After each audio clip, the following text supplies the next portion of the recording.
Hey everyone, today on Marvel Madness, we're going to be talking about what Kevin Feige knows about Suicide Squad. James, shit. What? Okay. Hey everyone, today on Marvel Madness, we're going to be talking about Kevin Feige and what he knows about DC's The Suicide Squad and why that's intriguing, James Gunn's return to Marvel and its connection to DC, as well as Marhashalla Ali admitting that Marvel was planning a Blade television show before he decided to step up and become the Daywalker. All of that and more today on Marvel Madness.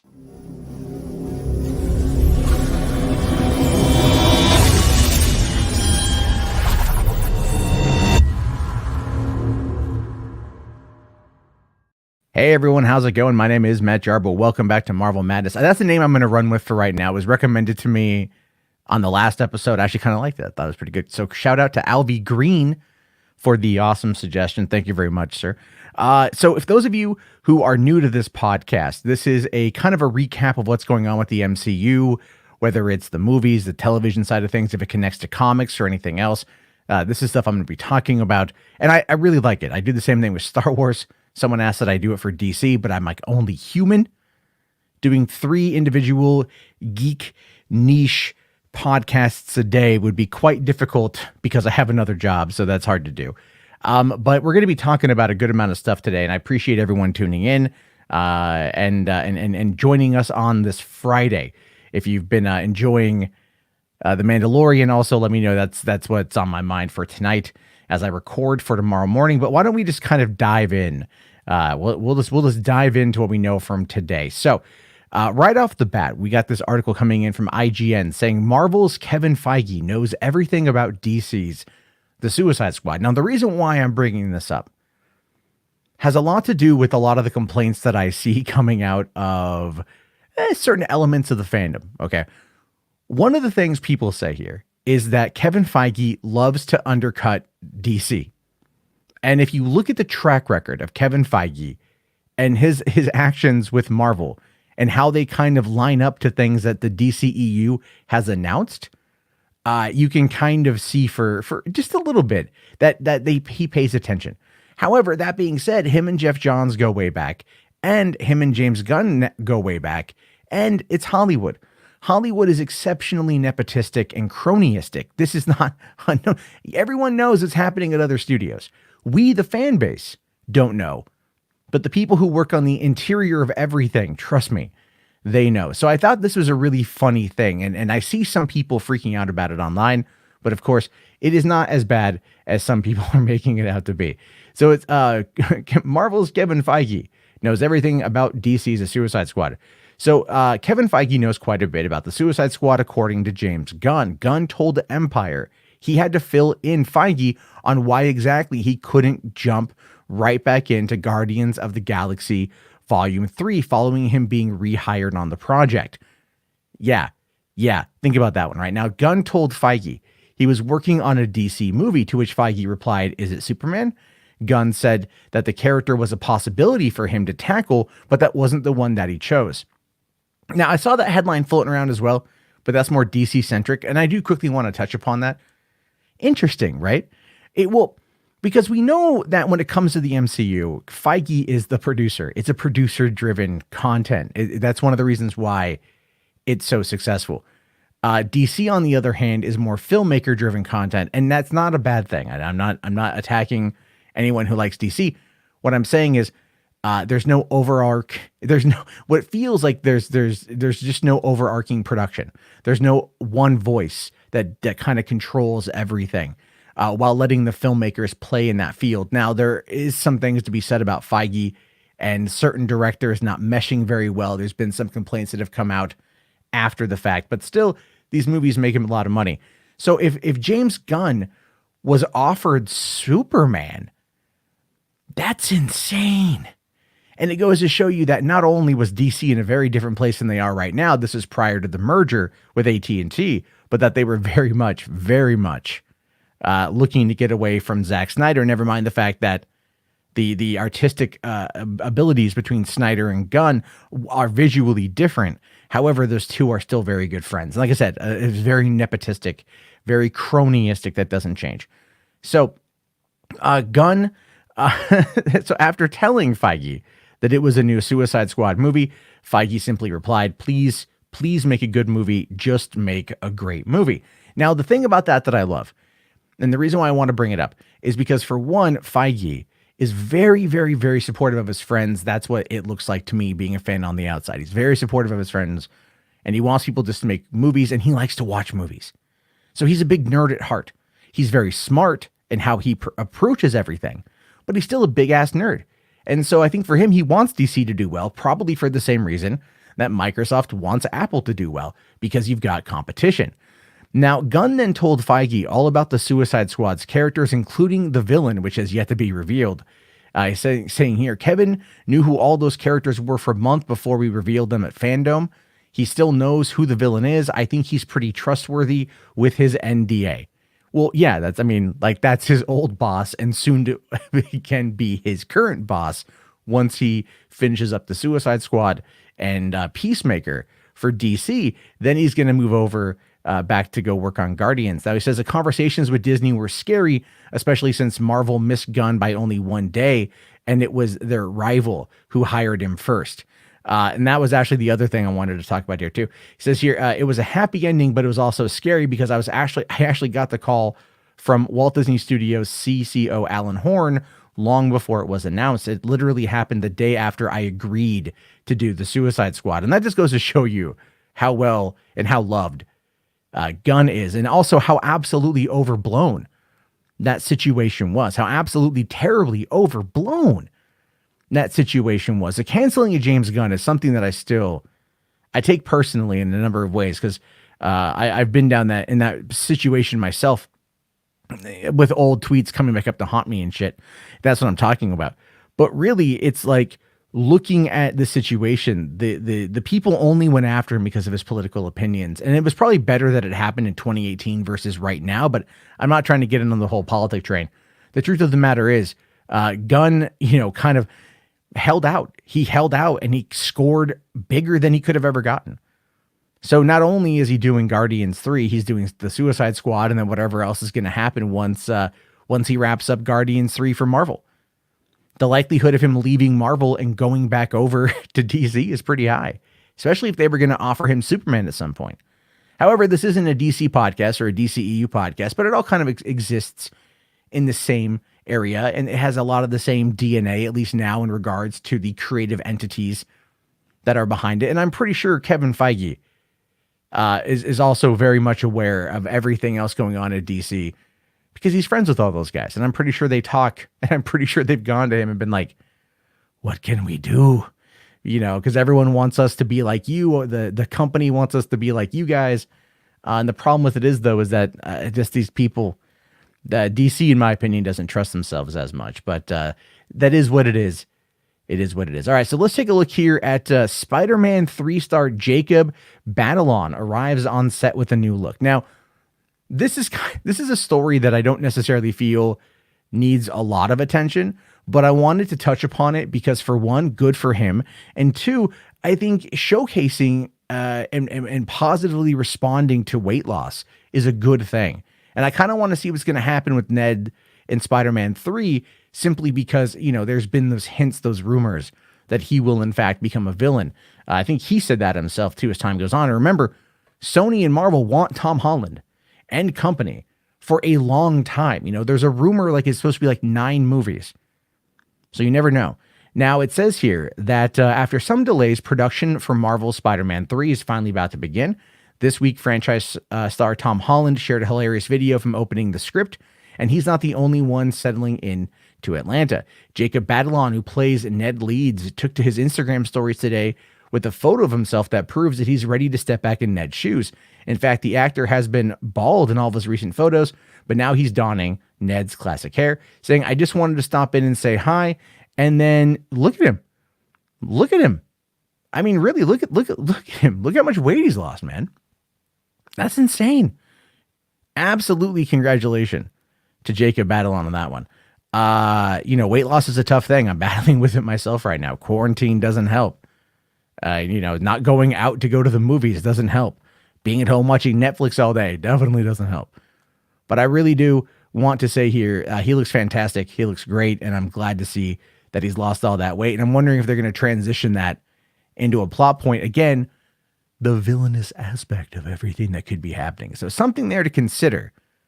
When if you want to be an actor, right, your body size can work for you if you play it right. And then if you want to go lose all that weight because you got all that fat movie money, you can do it here. Maybe, and they're not gonna tell you stop. I'm actually really glad. I'm really happy for the guy. I just wanted to bring that up because I thought I wanted some positive news on this one. Let's keep going on here. Cinema Blend is running with an article titled Tom Holland's Spider-Man 3 likely bringing back an important collaborator. This is written by Sean O'Connell, as we can see here in the video, and he's speaking with one Michael Giacchino. If you're wondering what exactly it is that Michael Giacchino would be doing, well, obviously, if you know anything about him and his career, he's a composer. In fact, this is the video clip in question. Holland just started filming. Are you going down for the third one? When you say going down to the set, well, no, I just mean, are you working on the third one? Are you involved in it? I mean, it hasn't, been announced or anything yet, but sounds pretty likely. Sounds like you have ideas.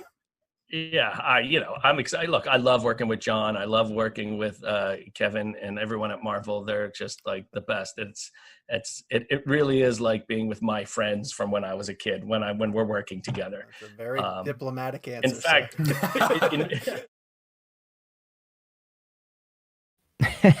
I mean, it's not much there. All right. But it does somewhat confirm, at least, that there has been the idea of Giacchino coming back to work on Spider-Man 3. And that just makes the most sense to me in the world. This man is very much dedicated to working with the House of Mouse. He does a lot for them. And truth be told, he's one of my absolute favorite composers. I have been a fan of his work for quite some time. When I first really learned about him was actually Cloverfield, where he did the overture, Roar, which played during the end credit sequence. And if you've seen that movie and you've watched the end credit sequence, it's fantastic. I actually just picked up Cloverfield for $10 in 4K at Walmart. So if you are looking to get your hands on one of the best point of view found footage monster movies ever made, $10 for 4K, it's pretty fantastic. And I love that movie to death. Anyway, so Giacchino, he's done so much. He's done like Pixar. He did the Star Trek movies. He's done Star Wars. He's done like so many different things over the years that it's so cool to see that he's still working within this field and working within this unit. And I really hope that they bring him back in, because one of the things that, when we talked about Spider-Man leaving the MCU a few months ago or a year ago, the bigger problem with that had a lot to do not just with Tom Holland, not getting that deal to work out, but it was the other characters. And it was the other crew. It was John Watts, the director, who who's done fantastic work. It's Zendaya, it's Jacob Batalon, it's Marissa Tomei, Jon Favreau, Robert Downey Jr. when he was in it. The guy who played Flash. Like there's just it's good characters, but the music is also a character. The music is also a character, and I think in this regard, 100%.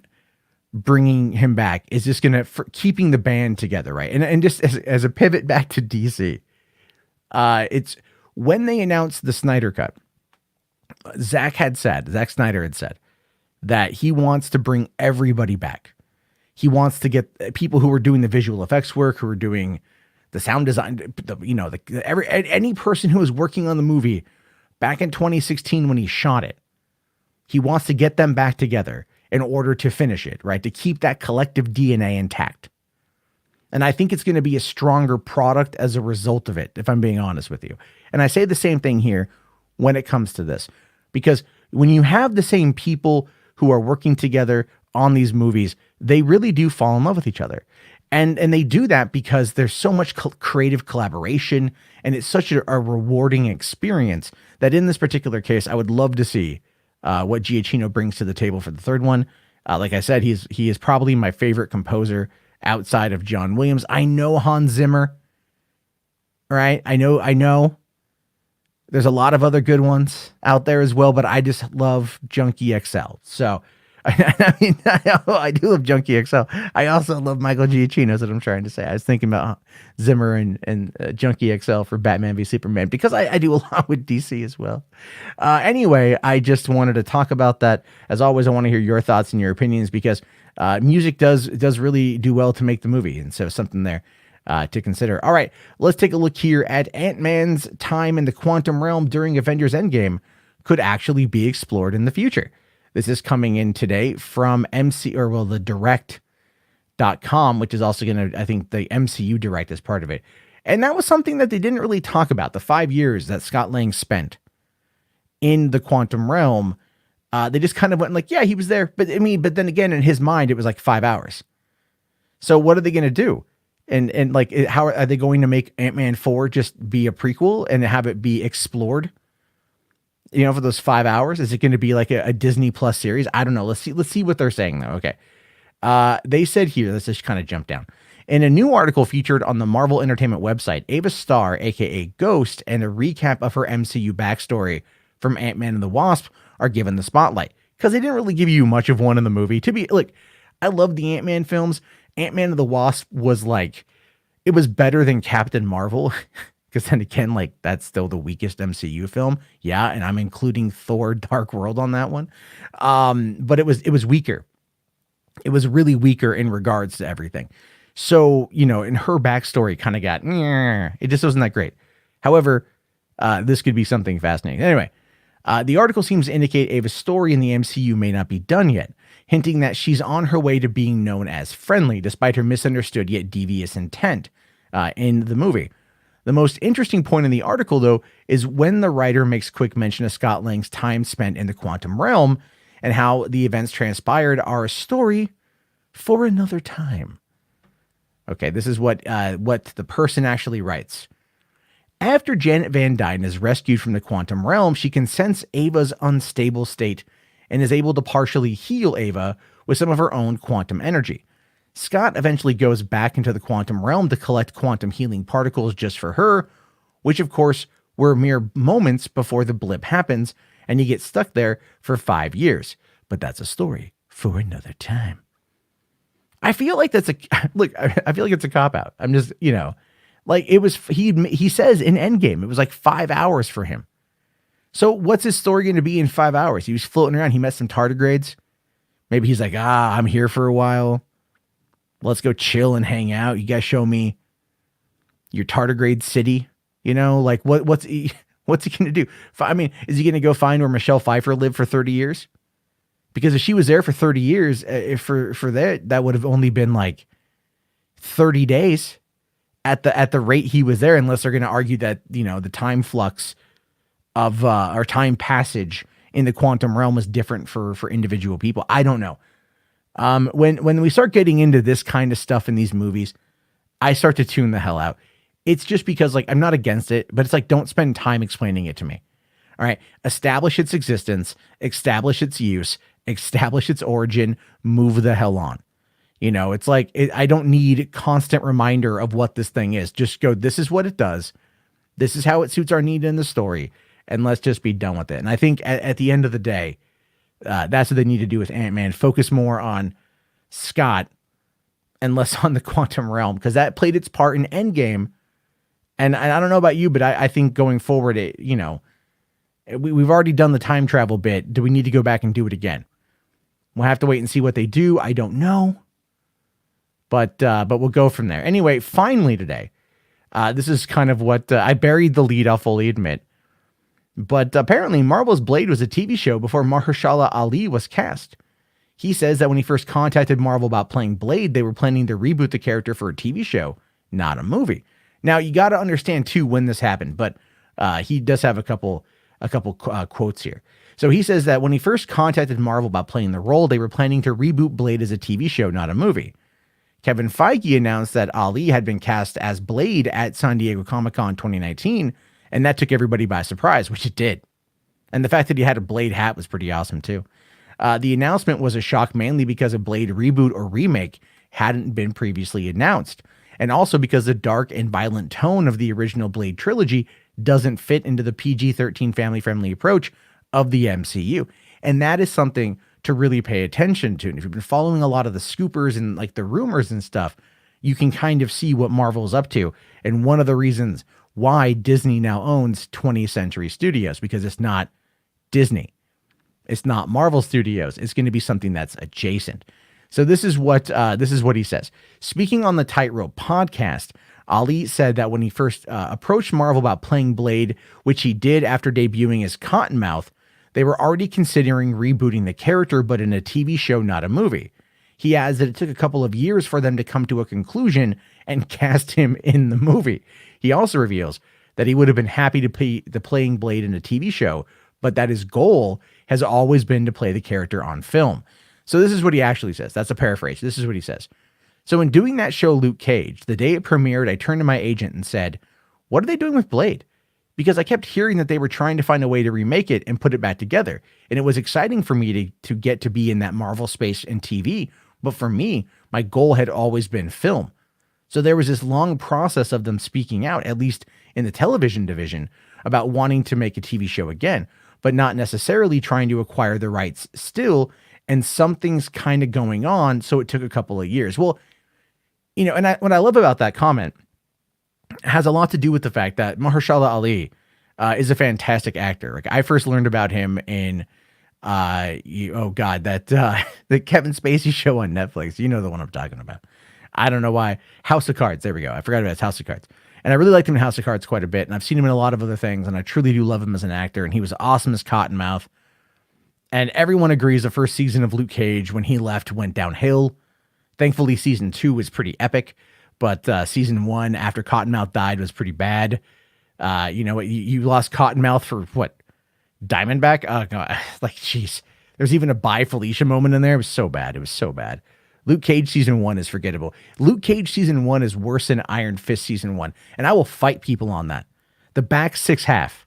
All right. The back 6 of the season specifically. But if you look at it as a whole, it's like there's such a weird tonal shift halfway through season 1 of Luke Cage where you're just like, eh.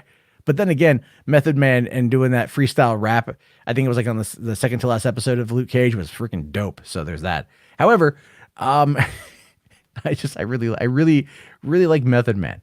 So, so the thing is, like, Blade was going to be something that they were probably looking to do on Netflix because of the deal that they had with Netflix that Marvel Television had made with Netflix back in 2013, which is when they first announced The Defenders, Daredevil, Jessica Jones, Luke Cage, Iron Fist.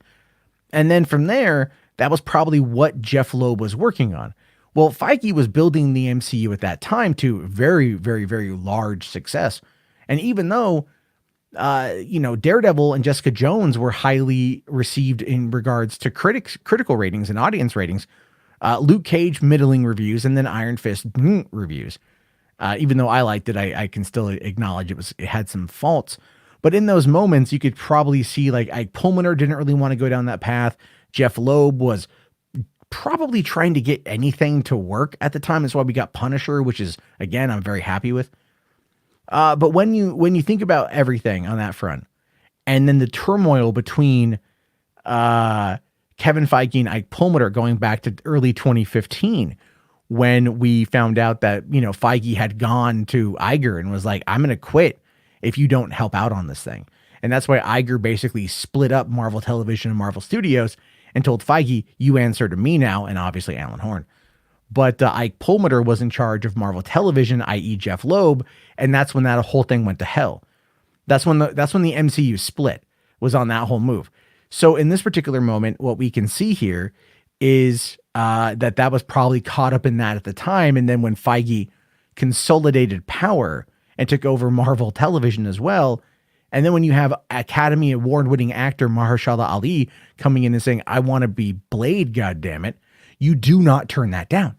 You do not turn that down, period. So for me, when I hear him talk about this, is like, yeah, you can look back at everything and you can trace back everything and understand the turmoil, the internal struggle between Feige and Perlmutter, and how at the time it was probably impacting everything. So he's right. It took him a couple of years to get there, but they're there now. And now we just have to wait for any kind of official confirmation of when they're going to be shooting the movie, when a potential release date's going to be, who they're going to cast as Whistler. I'm hoping it's Wesley Snipes. I know people out there may not want there to be any race bending on that, but tell me how awesome it would be to bring Wesley Snipes back in as Whistler. I mean, as far as I know, Chris Christopherson is still alive, so you might bring him in too. Bring in Ryan Reynolds as Deadpool. Make that work. And then make some Hannibal King jokes. Screw it. You know what? Bring Jessica Biel back. I'd be fine. Bring Patton Oswalt's character dead. But, you know, just don't bring back David Goyer. I think they're not going to. I don't think they're going to. But anyway, that is actually everything that I've got locked and loaded for today. I appreciate everybody tuning in. I appreciate everybody listening. If you guys enjoy Marvel Madness, if you like this kind of daily recap of what's going on, let me know down in the comment section. It's going to be a podcast as well on iTunes and Spotify here pretty soon. So if you happen to come across this there, leave a review on iTunes. I really appreciate it. And I'll talk to you guys on Monday for another episode. Have yourself a great night, everybody. And please, peace the hell out.